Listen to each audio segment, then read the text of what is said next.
बेटा पर उपकार कलमियां देते, भोली भाली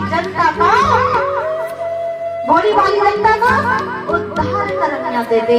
या तो ऐसे बेटे को जन्म दो जो शूरवीर हो, जो अधर्म से लड़ता रहे, जो धार्मिक हो शिवाजी की भांति, या फिर ऐसा बेटा हो दानी जो हरिश्चंद्र की भांति हो, जो दान में अपना नाम करा दे।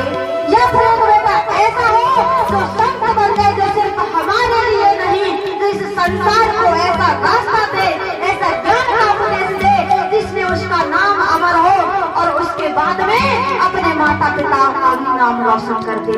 प्रिय भक्तों, जब घर में कोई भक्त जन्मता है तो उसकी कई कई पीढ़ियां तर जाती हैं। सोचो कि ऐसा बेटा घर में जन्म लेता है कि कई कई पीढ़ियां तर जाती हैं। और आज हमारी सोच, हमारी भावना क्या बन चुकी है? सिर्फ हमारी करे स्वार्थ आ गया है। लेकिन पहले की जो माता बहनें थी वो कथा सुनती। जब एक बच्चा गर्भ में होता है, उस पाठशाला में उसे ऐसी शिक्षा अपने माता पिता की, सास ससुर की सेवा करती है, कथा सुनती है भगवान की, तो जैसा वो सुनती है वैसा ही बालक गर्भ में धारण करता है, पकड़ता है।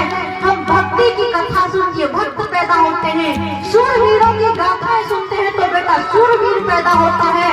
तो कहते हैं हम जैसा कर्म करते हैं वैसा ही बच्चे को जन्म दे देते हैं।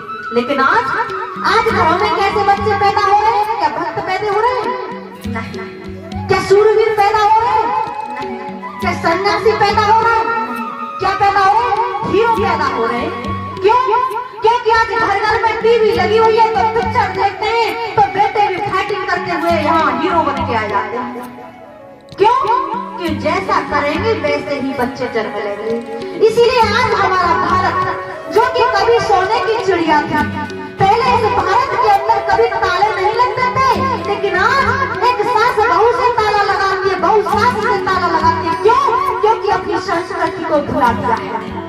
आज हमारी युवा पीढ़ी, हमारे भाई, हमारी बहनें जो अपने मार्ग से गिरते चले जा रहे हैं, नशा पाकर फंस चुके। क्यों?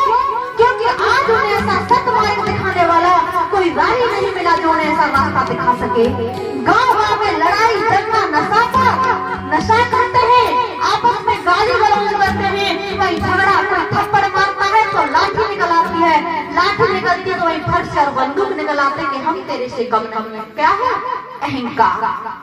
लेकिन हम कभी विचार नहीं करते ये अहंकार आपके पतन की, आपकी नाश की निशानी है जो आपको पतन की ओर ले जा रहा है। विचार करो, यही अहंकार तो रावण के पास था। उसके पास कितना बल था, कितना तप था, कितने पुत्र थे, कितने नाती थे, उसे भी तो यही अहंकार था।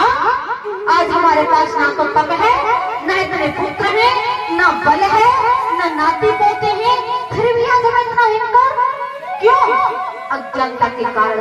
हमें पता नहीं कि अहंकार हमें डुबाने की चीज है, हमें कुल सहित नष्ट करने के बजाय।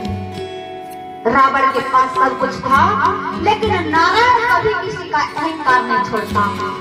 एक लख पुत्र सवा लख नाती, ता रावण कर दिया ना बाती। आज हमारे पास ऐसा कौन सा बल है जिसके बल पर हम लड़े? लेकिन हम स्वयं पतन की ओर जा रहे हैं। क्योंकि हरि अहंकार क्या होता है? जब एक जीव के अंदर अहंकार पनपता है तो भगवान कर करके प्रशंसा, कर करके प्रशंसा